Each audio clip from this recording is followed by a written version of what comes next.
Shalanka Alam, 20 million dirham, is from Bangladesh. মধ্যপ্রাচ্যের দেশ সংযুক্ত আরব আমিরাতে Abu Dhabi big ticket raffle draw লটারিতে 2 কোটি দিরহাম বাংলাদেশি মুদ্রায় প্রায় 66 কোটি টাকা জিতেছেন প্রবাসী এক বাংলাদেশি। ওই বাংলাদেশির নাম জাহাঙ্গীর আলম। জাহাজ নির্মাণ শিল্পের এই কর্মী দুবাইতে থাকেন এবং লটারির সর্বশেষ ড্রতে তিনি এই অর্থ জেতেন। সোমবার রাতে এক প্রতিবেদনে এ তথ্য জানিয়েছে সংবাদ মাধ্যম খালিজ টাইমস। সংবাদ মাধ্যমটি বলেছে, সোমবার অনুষ্ঠিত সর্বশেষ আবুধাবি বিগ টিকেট ড্রতে 2 কোটি দিরহাম জিতেছেন দুবাইয়ে বসবাসরত বাংলাদেশি প্রবাসী জাহাঙ্গীর আলম। বাংলাদেশি মুদ্রায় যার পরিমাণ প্রায় 65 কোটি 93 লাখ টাকা। জাহাঙ্গীর গত 11 ফেব্রুয়ারিতে টিকিট কিনেছিলেন।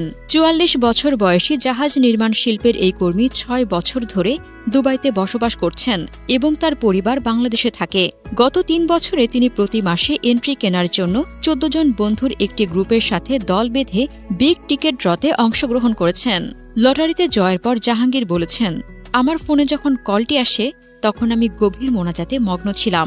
যখন আমি বেরিয়ে এলাম তখন আমার বন্ধু আমাকে অবিশ্বাস্য এই সংবাদটি জানালো। আমি আনন্দে আপ্লুত হয়ে গিয়েছি। কিন্তু যা এই জয়টিকে সত্যিই বিশেষ কিছু করে তুলেছে তা হল, এটি শুধু আমার নয়, এটি আরও 14 জনের এবং তাদের পরিবারেরও অর্জন।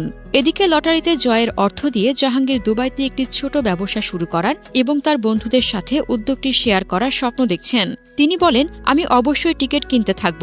আমি আশা করি আমার এই গল্প অন্যদেরকেও সুযোগ নিতে এবং এই অবিশ্বাস্য যাত্রার অংশ হতে অনুপ্রাণিত করবে।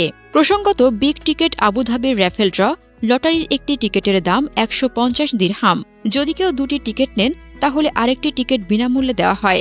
সাম্প্রতিক সময়ে অনেক বাংলাদেশি প্রবাসী আমিরাতে লটারি জিতে রাতারাতি কোটিপতি হয়ে গেছেন। তাদের পাশে এবার যুক্ত হল জাহাঙ্গীর আলমের নাম।